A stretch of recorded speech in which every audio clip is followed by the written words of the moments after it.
Semua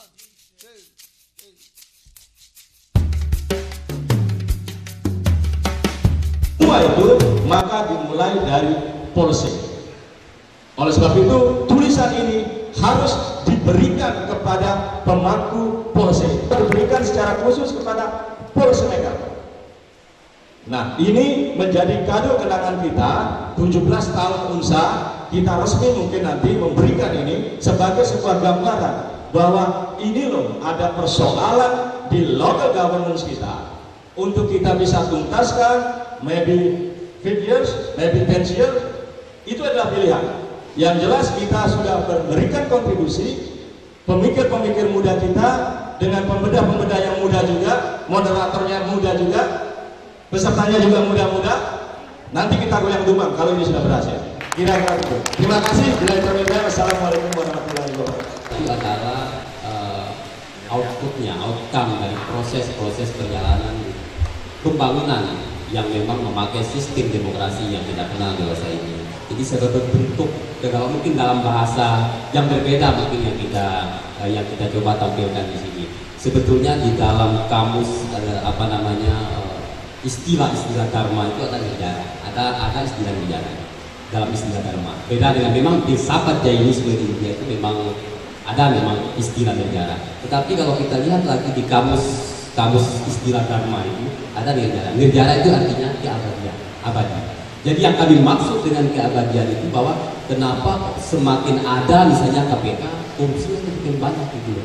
Semakin garang para politisi ketika kampanye mengatakan bahkan pelayanan pendidikan yang baik, jalan yang bagus, justru jalan semakin jelek, semakin berlubang, pendidikan semakin tidak, sistem pendidikan semakin tidak tertata rapi dan lain sebagainya. Nah, ini yang kami anggap bahwa ketika pemerintah di satu sisi menginginkan supaya terjadi perbaikan yang menyeluruh di semua proses dan lini kehidupan masyarakat ini, pada sisi yang sama, pada sisi yang lain justru praktek-praktek korupsi, kolusi, nepotisme, kemudian mal administrasi, kemudian patologi birokrasi dan lain sebagainya justru semakin terjadi dalam dinamika kehidupan berbangsa dan bernegara ini. Ini adalah patologi demokrasi yang memang harus membuat kita itu merasa sedih melihatnya. Nah, ini yang kemudian negara itu sebetulnya bukan sebagai bagian inti dari bahwa ini adalah istilah dalam administrasi negara, tidak seperti itu. Negara itu adalah ungkapan kedaulatan yang coba kami artinya kalau bahasa promosi mungkin Pak Dokter. Oke, mudah-mudahan ini adalah bisa jadi pelajaran. Kalau memang selama ini orang tak kenal negara, mudah-mudahan bisa dan mau baca itu apa itu negara. Saya kira demikian. Oke, luar biasa. Ini pun dari istilah negara itu ini bisa menjadi serapan baru dalam berbahasa mungkin Pak Ustadz. Kemudian istilah baru dalam berbahasa Indonesia, istilah baru dalam berdinamika keilmuan. Walaupun nirjara itu adalah keabadian dalam perspektif salah satu sempalan dalam Hindu, kemudian itu disempurnakan juga dalam keyakinan Buddha bahwa keabadian itu adalah ketidakabadian. Tidak ada yang abadi, tidak ada yang kalau Buddha bilang keabadian itu adalah ketidakabadian. Semua Bapak Ibu dosen dan adik-adik mahasiswa kita akan membedah diskusi ini, membedah buku ini. Teman-teman Bapak Ibu dosen boleh berdiskusi dan bertanya kepada semuanya, termasuk mempertajam analisa dari pembanding, termasuk juga menyempurnakan tulisan-tulisan dari Pak Rusdianto, Pak Amrullah, Gusri dan kawan-kawan, karena tidak ada kesempurnaan di dunia ini. Semua kita akan menuju pada nirjara keabadian. Oke, saya buka terlebih pertama. Ariani dari Fakultas Keguruan dan Ilmu Pendidikan, Program Studi Pendidikan Ekonomi. Ya, terima kasih kepada Bapak Dr. Lamuddin Zuhri SH selaku moderator yang telah memberikan kesempatan saya pada hari ini. Dalam kegiatan launching dan bedah ini saya tanyakan di sini adalah apa yang harus kita lakukan selaku generasi muda. Mungkin ini pertanyaan terutama untuk para editor untuk buku ini, Pak Rusdianto RMPD dan Pak Amrullah MPA. Pertanyaan pertama, apa yang harus kita lakukan selaku generasi muda untuk mempengaruhi pikiran para praktisi pendidikan dan politisi agar mau membuka hati dan matanya untuk melihat para generasi generasi muda, para anak negeri yang hari ini berada dalam kegalauan untuk bagaimana menempuh sebuah pendidikan yang begitu mahal. Yang tidak dijalankan dengan baik oleh pelaku politik itu sendiri. Namun yang lain yang sudah, baik itu masyarakat, yang pemerintah, yang TNI, terutama KPI dan Farmasi sampai di tingkat bawah, sampai lembaga ad-hocnya. Sukses mereka melaksanakan itu semua. Kalau saya komparasikan dengan misalnya di Kota Mataram, di Denpasar, kemudian kita melihat kondisi di sana, ya mereka kita acu, penyelenggaranya kita acu melihat beberapa APK, kampanye yang tidak dihiraukan. Di Sumbawa, stiker kecil pun kita cabut, bersih semuanya. Jadi Sumbawa menjadi contoh taktik demokrasi sangat luar biasa sebenarnya. Nah, cuman isu dalam ini saya sendiri, cuman yang menjadi patologi di situ adalah lebih kepada fungsi partai politik yang memang tidak dijalankan dengan baik. Itu menjadi pembelajaran untuk depannya. Jadi mungkin itu komprontir terkait dengan tulisan yang saya yang dikritisi tadi. Dari Marina, saya dari Fakultas Ilmu Sosial dan Ilmu Pemerintahan semester 3. Dengan adanya bedah buku yang ini membangun semangat dari kita agar kita itu bisa mengikuti atau malahan kita itu melebihi semangat dari bapak-bapak dosen yang sudah sukses menurut saya. Sekian dari saya. Wassalamualaikum warahmatullahi wabarakatuh. Oke, silakan Pak. Welcome, terima kasih Pak. Kawan kami, setelah ini kepekaan, membangkitkan kepekaan ini yang paling susah. Ada cerita memang apa yang menjadi persoalan kita hari ini, karena di sekolah-sekolah itu contohnya misalnya seorang pernah ditanyakan oleh guru pada saat itu, saya baca di beberapa literatur, ditanyakan apa yang paling sulit menjadi seorang guru. Yang paling sulit ketika ditanya oleh pewata kepada ada seorang guru di Australia sana, ditanyai kalau bahasa Inggris mudah kalau menjadi, kok bilang mudah, kalau kimia mudah lagi, bawa sini aja anak-anaknya, ya bawa sini aja, kita akan menjadikan mereka luar biasa. Ya, pelajaran itu kita sudah lihat bagaimana Profesor Johannes bilang dengan dengan Bupati, cari kami yang tidak naik kelas. Ya, mereka akan kami tempa 3 bulan aja, dan hasilnya menjadi juara Olimpiade Kimia, Olimpiade Fisika yang tidak naik kelas. Ya, tetapi apa persoalannya juga ketika ditanyakan kalau memang seperti itu, ada cerita yang teman guru yang di Australia, yang paling sulit itu mengajarkan anak-anak peka terhadap persoalan sosial yang ada di sekitar mereka, mengajar mereka untuk bisa berdiri di depannya aja, ngantri, itu yang paling sulit. Ya, untuk ngantri. Dengan ngantri kenapa? Dengan ngantri mereka bisa menghargai teman-temannya, yang dengan ngantri bisa menghargai orang tua dan sebagainya. Nah, inilah kepekaan ini yang ada, yang hilang hari ini. Saya kira sekolah hari ini kita harus membangkitkan kepekaan, sense of crisis itu, sehingga mereka peka. Ketika melihat teman-temannya, udah, ini teman saya, bantu. Makanya paling enak hari ini kita menggunakan media-media sosial. Ya, Mas Yadi, Mas Suryo sering, kita bisa bantu teman-teman yang lain juga seperti itu. Dalam bahasa komunitas Pak San juga demikian, peka terhadap. Padahal nggak tinggal di sini, tinggalnya sana menjauh, nggak tahu di mana dan sebagainya. Tapi ketika di WA itu menjadi tersentuh oleh persoalan-persoalan yang ada. Ya. Kenapa harus, ayo kita turun aja. Dan itu yang terjadi. Saya ajak adik-adik mahasiswa, ayo mau ke sana, mau. Jalannya 3 kilo lebih dan sebagainya macamnya. Tapi itu mereka nikmati, happy sekali. Dan mereka sambil jalan, sambil nyanyi di jalan, mereka sempat apa biasanya? Udah nggak usah, ayo apa yang kita bisa lakukan. Jangan salahkan Tapi ayolah menjadi penerang, menjadi cahaya, menjadi lilin yang selalu menerangi kegelapan. Gak usah kita menyalahkan persoalan yang terjadi yang hari ini, mungkin terlewatkan dari apa yang ada. Tapi lah, ayo apa yang kita bisa lakukan? Tentu saja, karena hari ini itulah yang kita bisa lakukan. Kita selalu kepada adik-adik mahasiswa, kita selalu enak hari ini. Apa yang tidak? Kita sudah diberikan berkah yang luar biasa. Negara yang merdeka 70 tahun lagi. Ketika kodrat kita lahir sebelum 70 tahun, apa yang kita lakukan? Tentu hal yang sama kepada apa yang dilakukan oleh para pahlawan Suhada itu. Yang memang, karena di FKIP memang sudah menjadi program kita, Talagumu, daerah-daerah terpencil ini menjadi dampingan ya salah satulah menjadi tempat desa binaan lah, daerah binaan kita. Yang pilih yang memang yang sulit-sulit tadi. Demokrasi ada. Ini dua kontradiksi, Pak. Dalam negara demokrasi itu tidak mungkin ada yang namanya korupsi. Nihil, 0%. Jadi kalau memang masih ada korupsi, berarti negaranya belum demokrasi, begitu.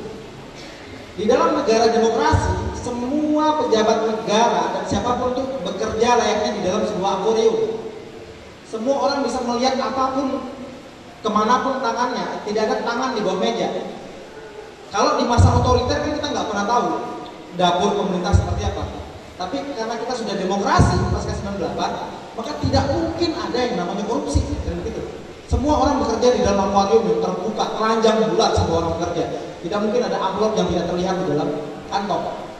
Maka kenapa masih ada korupsi? Artinya memang buku ini menjadi benar, gitu kan. Makanya penekanan saya tentang demokrasi. Jadi Indonesia itu terlalu potret buku ini bukan hanya potret lokal, ya, tapi seluruh Indonesia. Demokrasinya langsung ngomong tentang hak politik, padahal di semua negara hak politik itu dicecer tergantung tingkat kemapanan masyarakatnya, tergantung tingkat sekolah masyarakatnya, pelan-pelan. Karena tugas utama dari demokrasi adalah pemerintah persiapkan prasyarat dan kondisi-kondisi sosial yang sama yang bisa diakses oleh seluruh masyarakat, sehingga semua masyarakat berkembang, baru akses politik diberikan. Kan gitu. Kita terlalu cepat, Pak. Sama semua warga negara gitu. Kok demokrasi ngomong penyeragaman, padahal pengertian penyeragamannya adalah pinterkan semua masyarakat, kasih makan semua masyarakat, sehingga tidak ada masyarakat yang terbeli lagi. Begitu pengertian demokrasi. Nah, kemudian artinya memang ini buku luar biasa membenarkan seluruh tesis bahwa Indonesia kecepatan gitu ya. Langsung ngomong demokrasi prosedural. Ini kan kalau teman-teman ada yang dibaca ya, ini betul-betul timpang sembawa itu. Ini kan dibicarakan tentang Nepal, dibicarakan tentang gender, dibicarakan tentang lingkungan, dibicarakan tentang gerakan mahasiswa, tentang kebijakan yang tidak nyambung antara dinamika lokal dan kebijakan, itu adalah nggak nyambung gitu. Itu luar biasa. Artinya demokrasi nggak mungkin hidup untuk konteks Sumbawa dan sama untuk seluruh Indonesia. Nah, kemudian sedikit pertanyaan dari adik mahasiswa FISIP tadi, bagaimana dosen itu bisa memberi arahan, bisa memberi gaya, bisa memberi panutan. Saya ingin ini orang luar yang bicara, bukan dari kalangan pendidik. Ya, beliau adalah mantan aktivis kita, Bapak Sudirman, silakan. Pertama yang ditanyakan, apakah kamu mau menjadi pekerja? Apakah kamu mau menjadi konseptor? Apakah kamu mau menjadi seorang pemikir? Atau apakah kamu mau menjadi seorang ideolog? Empat ini jelas ada perbedaannya. Nah, tinggal adik-adik mahasiswa mau milih yang mana. Karena kalau mimpi ini adik pilih sebagai pekerja mulai saat ini, maka akan dilihat nanti apa yang akan ada lakukan ke depan. Kalau adik sebagai konseptor pilihannya, maka juga ada akan berusaha ke arah situ. Begitu pula sebaliknya sebagai pemikir. Catatan buku ini sebenarnya adalah pikiran-pikiran ya yang luar biasa sebenarnya dipersembahkan oleh dua aktor yang di depan kita ini sebenarnya. Beliau ini sudah pada tahapan yang ketiga. tinggal disentuh sedikit saja untuk menjadi ideolog. Jadi nanti hasil pikiran-pikiran ini, karena ideologi itu kan harus mampu memberikan ide cerdas dia, ide cemerlang, ide yang terbarukan, yang itu bisa digunakan oleh semua orang. Nah, apakah kalau kita sudah pada tataran itu, ya saya pikir tuntaslah persoalan kita. Nah, kemudian yang kedua, saya mengkritik teman-teman mahasiswa ya. Kalau kita lihat dari perjalanan itu melahirkan kritik-kritik sosial sebenarnya yang dilakukan saat ini. Ya, WhatsApp-nya hanya ya sehelo. Padahal apa? Media ini bisa kita gunakan untuk menjadi kontrol sosial. Karena apa? Teman-teman mahasiswa kan sebenarnya agen of change, agen perubahan. Teman-teman mahasiswa mampu membuat sebuah grup jaringan antar kampus, kan bisa sharing informasi sebenarnya. Dan ini bisa dilakukan oleh siapapun gitu. Tidak harus kita datang ke kampus, dari dalam tempat tidur saja kita bisa membuat gerakan yang masif. Nah, ini yang sebenarnya tidak mampu digunakan oleh teman-teman mahasiswa ke arah yang lebih itu. Nah, saya pikir media bedah ini mudah-mudahan mampu membuat perubahan pola pikir kita, terutama teman-teman muda. Legitimasi, ada banyak hal dibahas di situ, termasuk kegagalan partai politik. Nah, Nirjara ini ingin menjembatani itu krisis legitimasi yang diteliti oleh Habermas pada tahun 70-an 80-an, dijembatani oleh Pak Am, Pak Heri, kemudian Pak Ato dan kawan-kawan, bahwa partai politik itu tidak lagi menjadi benandu peradaban. Partai politik itu tidak menjadi penjajah peradaban. Dengan ilmulah kita membongkar itu. Tidak ada demokrasi tanpa ilmu. Jika demokrasi tanpa ilmu, yang ada penipuan dan penjajahan. Lahirlah imperialisme baru yang namanya partai politik. Jangan sampai ada imperialisme baru namanya partai politik, Nirjara itu lahir. Oke, Pak Am, coba ulas singkat bagaimana akademik kami yang keempat di terutama di FISIP. Jadi mulai tahun 2009 kita sudah berbicara tentang hak dasar tentang pendidikan yang berbawah.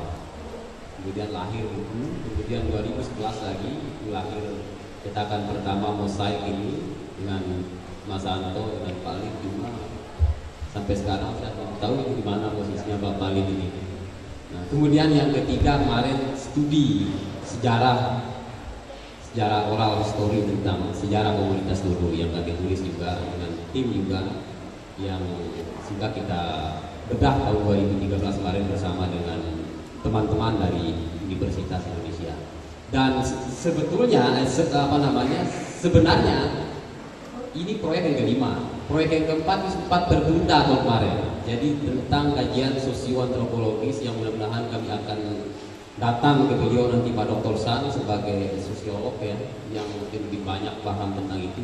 Kita akan coba melihat kembali seperti apa tradisi-tradisi pendidikan di desa Tepal itu yang seharusnya saat ini kita launching. Tapi karena ada yang kurang lagi, terpaksa kami tunda. Insya Allah tahun depan kita akan lakukan kegiatan seperti ini lagi.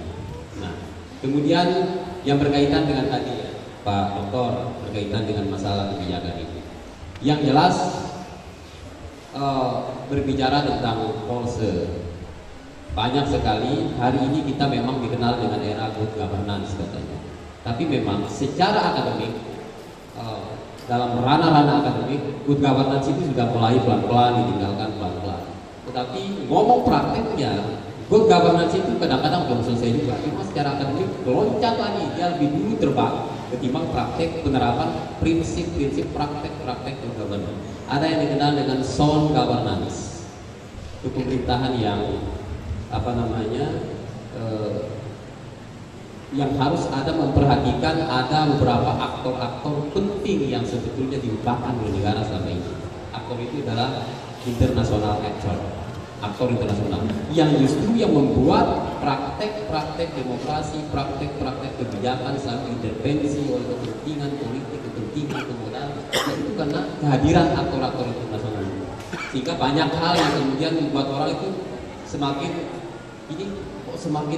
hari semakin tetap saja dulu semakin abadi kelihatannya. Oleh karena itu Nirjara itu sebetulnya adalah keabadian dari praktek-praktek yang salah dari setiap tahapan-tahapan dan proses-proses demokrasi khususnya pada ada di ranah lokal. hal yang sampai hari ini masih saja kita bisa saksikan. Mungkin seperti itu Pak Dokter, terima kasih. Luar biasa. Jadi bicara tentang good local governance, clean local governance, banyak sekali istilah-istilah governance yang intinya ketika kita pada tataran praktis, pragmatis atau pada tataran implementasi, memang lompatan ilmunya terlalu tinggi. Ya, lompatan ilmunya bahkan kalau kita sekarang sudah bicara, Pak Am menulis SALM itu sudah ada dynamic governance, itu sudah lebih luas lagi. Bahkan kita muncul dalam beberapa frame itu sebenarnya sudah tergambar di dalam birokrasi kita, bahwa Nicholas Henry sudah menulis dalam 5 paradigmnya itu, yang pertama, paradigm yang pertama itu adalah dikotomi administrasi dan politik. Itu ada pemisahan yang jelas, mana ranah administrasi, mana ranah politik. Ketika itu berkembang terus, ternyata ketika sekarang masuk bukan lagi dikotomi, tapi kotomi sudah masuk menjadi perbauran yang sangat luar biasa. Makanya saya katakan tadi, ketika kita bicara tentang produk tertinggi, ultimate gitu ya, ultimate produknya itu adalah politik. Nah, ini menjadi kendala. Di sana ada aktor arena, ya, persaingan aktor, ya. Walaupun aktor yang terbaru itu adalah international actor, jadi semua itu sekarang sudah di wajah televisi kita sudah masuk, itu masuk dalam dimensi privat, itu sebenarnya sudah terpikirkan dalam kajian governance. Ya, saya bersyukur mempelajari itu, dan saya bersyukur akan berjalan dengan real governance itu, sehingga saya akan memberikan solusi-solusi itu. Nah, ini yang tergambar sudah kelihatan. Kemudian ada kepentingan sistem. Sistem itu dikuasai oleh banyak hal. Ada yang namanya kepentingan perut untuk kepentingan eksistensi. Ada namanya apakah peradaban ini untuk kepentingan idealita? Apakah untuk kepentingan perut atau untuk kepentingan kelamin? Dan itu adalah yang merusak peradaban. Sehingga profesor itu lahir dalam bukunya. Kemudian Pak San juga akan bicara nanti dinamika keilmuan hari ini, jangan sampai kita terjajah oleh peradaban. Menarik makna saja dari kegiatan kita hari ini bedah buku. Dan untuk memberi makna ini, saya berangkat dari satu dalil yang saya yakin itu benar, yang mengatakan all things within ideas. Apa saja ya, yang tercipta itu asal usulnya ide. Tanpa ide nggak ada apa-apa. Kegiatan kita hari ini tidak akan ada ini kalau tidak didahului oleh ide. Unsa ini tidak akan ada kalau tidak ada ide terlebih dahulu. NKRI ini nggak ada kalau tidak ide terlebih dahulu ada. PBB nggak akan muncul kalau tidak ada ide terlebih dahulu. Jadi apa saja yang tercipta pasti ada ide di baliknya. Itu yang mendahului. Alam semesta ini juga nggak akan ada kalau tidak ada ide. Ide siapa? Ya, ide Tuhan. God thinking. Yang tercipta tanpa ide terlebih dahulu hanya Tuhan. Kenapa? Karena Tuhan itu eksistensi murni. Karena itu ada dalil dalam filsafat, esensi mendahului eksistensi. Apa itu? Misalnya kegiatan ini, apa itu bedah buku? Untuk apa itu? Itu ada dulu, itu esensi. Baru eksistensi itu ada, barangnya itu ada. Jadi yang tidak didahului oleh ide itu hanya eksistensi Tuhan, karena dia eksistensi murni. Nah, kalau dalil itu kita pegang, ya, segala sesuatu itu asal muasalnya ide, maka ide itu lalu menjadi sesuatu yang sangat penting, sangat berharga, sangat bermakna. Buku yang dibedah ini isinya ide, isinya pemikiran. Itu barang sangat penting. Dan bagi saya, esensi kampus itu adalah sumber ide, gudangnya ide.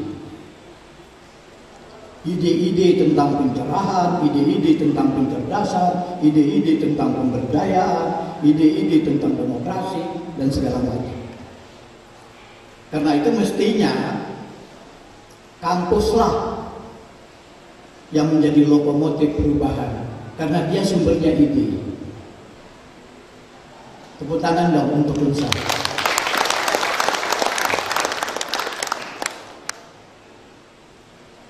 Saya sebetulnya punya mimpi, punya keinginan.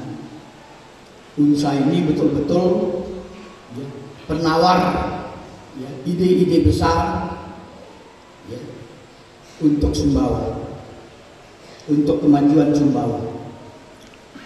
Dan itu tidak realnya itu lewat tulisan. Tulisan di buku, tulisan di jurnal, tulisan di koran-koran, tulisan di majalah-majalah. Bayangkan kalau mahasiswa Unsa itu sekian banyak, lalu semua tulisan mereka laku di koran lokal saja, apalagi masuk koran nasional. Wah, itu sumbangannya akan luar biasa bagi kemajuan masyarakat, bagi kemajuan bangsa ini. Tadi Pak Suryo bilang mestinya mahasiswa itu sejak sekarang kirim surat ke orang Indonesia, stop kiriman uang, saya bisa buat uang sendiri. Apa bisa? Bisa. Saya masih ingat betul ya, waktu saya masuk IKIP Malang itu, semester ketiga, tulisan saya sudah dimuat di Kompas. Saya ingat betul waktu itu HR tulisan saya itu Rp15.000 waktu itu. 15.000 itu sama dengan gaji dosen sekarang 1 bulan. Sekitar 6 jutaan. Satu tulisan. Hanya 4 halaman. Ketik. Wah, akhirnya semangat nulis terus. Saya menyelesaikan disertasi kuliah S3 di UNER, mahal sekali. 50% biaya itu saya tutup dengan menulis di koran. Hampir setiap hari tulisan saya muncul di koran-koran Jawa Timur. Ada di Surya, ada Jawa Pos, ada Surabaya Pos. Hampir setiap hari. Karena mahal, saya harus tutup. Jadi sudah berpahala jual ide, mencerdaskan bangsa, mencerahkan orang, dapat uang lagi. Jadi saya nggak tahu ada nggak tulisan mahasiswa Unsa sekarang di koran hari ini. Saya kok yakin nggak ada ya. Mulai besok muncullah.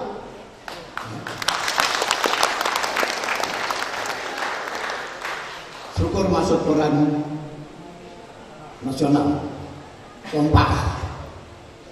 Saya kalau nulis Kompas itu sekarang itu HR-nya sekitar 4 juta.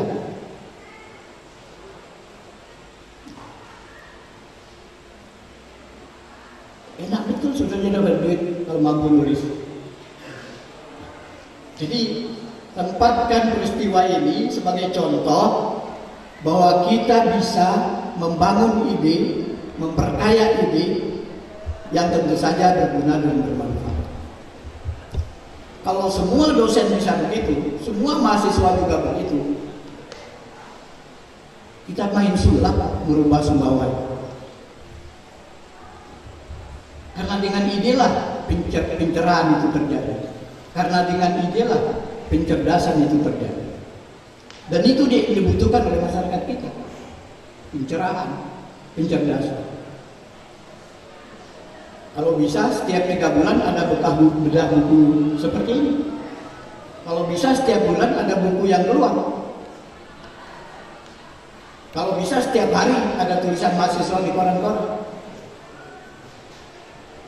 Di saat itulah Unsa itu akan sangat beda dengan kampus lain. Dan itu harapan saya. Itu harapan saya. Mari menjadi pusat ide, pusat gagasan. Karena segala sesuatu yang tercipta, yang ada karena ciptaan itu asal usulnya karena ide. Ini sebagai pusat ide, pusat gagasan yang mencerahkan, yang mencerdaskan, dan yang memupuk pelururan. Isinya itu idenya, mencerahkan, mencerdaskan, memupuk pelururan. Saya kok yakin usaha ini akan hebat luar biasa.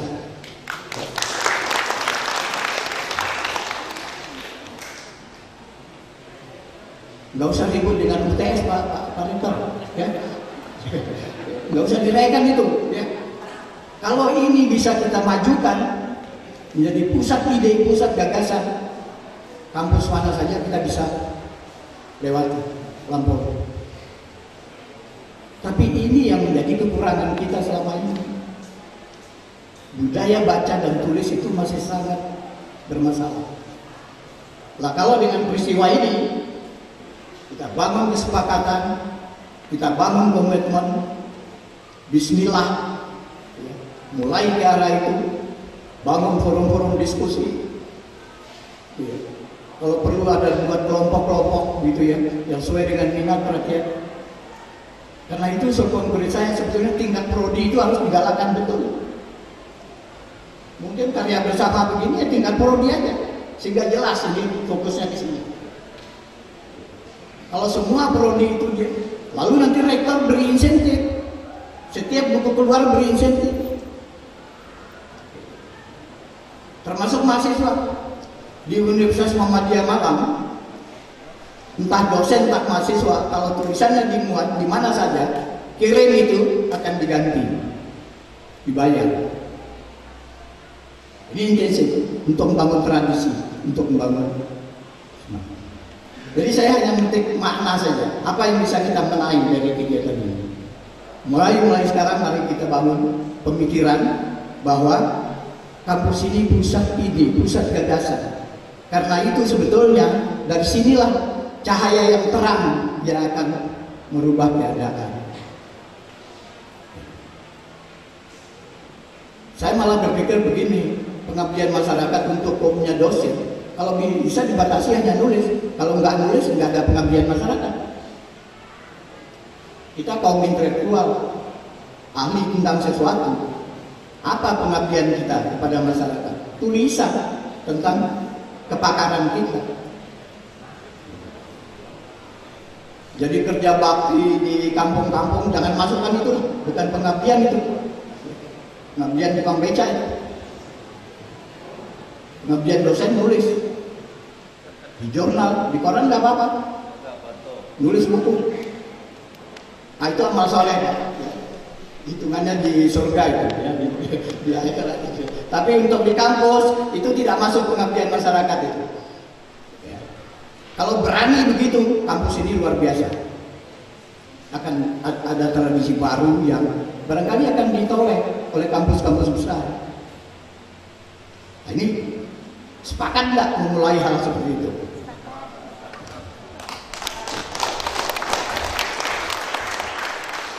Syukurlah, ya. Kan ada anekdot tentang Sumawa. Ada janda 3 kali kawin. Waktu dia konsultasi ke dokter, ada keluhan kesehatan, diperiksa ini, pegang ini itu. Lalu si janda nolak, jangan dokter, saya meskipun 3 kali kawin masih perawan. Heran si dokternya, kok bisa 3 kali kawin masih perawan? Iya dokter, istri saya yang pertama itu impoten. Jadi saya nggak pernah ditendang-tendang biar golnya masuk. Lalu yang kedua katanya gay, dia lebih tertarik dengan sesama laki-laki daripada perempuan. Jadi saya juga nggak diapa-apain.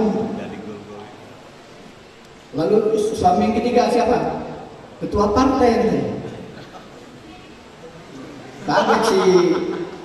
Kaget si dokternya. Apa hubungannya ketua partai dengan?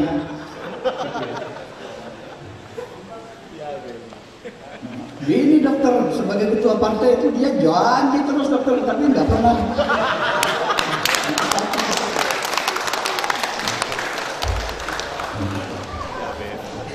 Masih kurang lantang.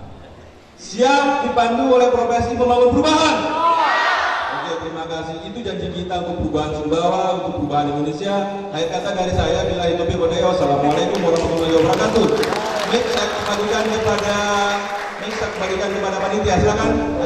Oke, indera mata untuk perubahan dan pergerakan profesi untuk Sumbawa. Ketua panitia disiapkan untuk mendampingi.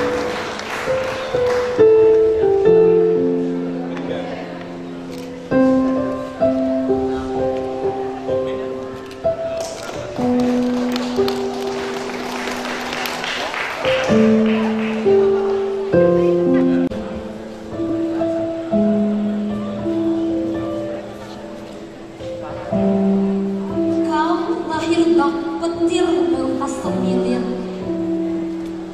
menghadirkan badai di tengah gersangnya dharma bakti.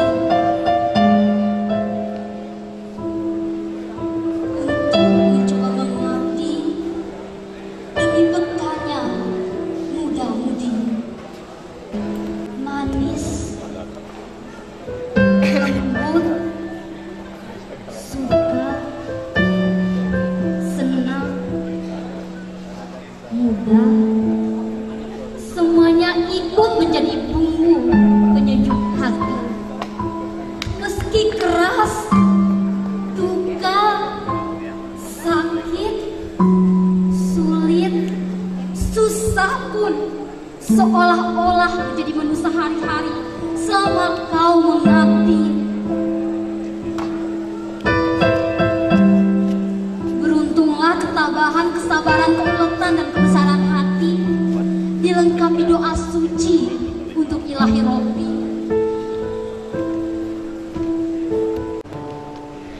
Perjuanganmu dan teman-temanmu dalam mendukung kemajuan pendidikan tinggi di Tanah Sumbawa ini patut kami apresiasi.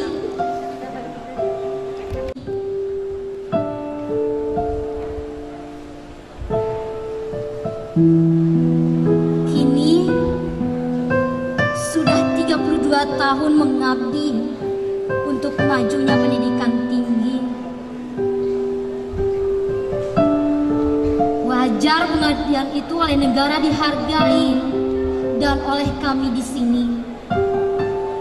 Persembahan dan rasa terima kasih kami, Profesor Dr. Saifuddin Iskandar, yang telah mencurahkan dharma baktinya demi negeri Sumbawa tercinta ini.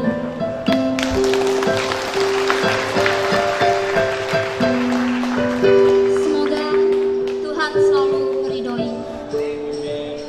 Sumbawa besar. Atau di tengah, Prof?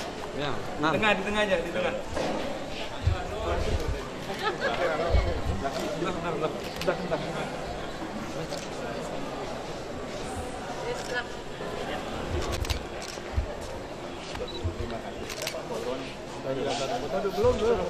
Biar sama-sama dapat semua dulu.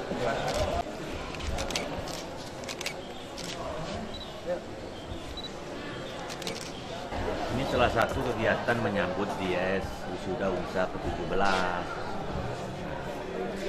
Nah, karena ulang tahun UNSA 17, jadi kita rancang ada 17 kegiatan. Salah satu launching bedah buku. Nah, kita undanglah beberapa elemen pembeda dari Jakarta, kan tadi sudah dicatat kan semua segala macam. Nah, misi ya, tujuan bedah buku ini ya dalam rangka mulai mentradisikan budaya baca tulis di kalangan dosen mahasiswa sivitas akademika. Nah, sehingga ini boleh dibilang terobosan awal walaupun sudah dianggap terlambat, namun secara periodik UNSA akan terus mendorong dosen mahasiswa untuk melahirkan karya ilmiah dalam bentuk tulisan, kemudian kita selalu launching bedah dalam rangka memberi pencerahan kepada khususnya dosen mahasiswa dan umumnya ide-ide yang ditulis itu paling tidak kan untuk pembangunan.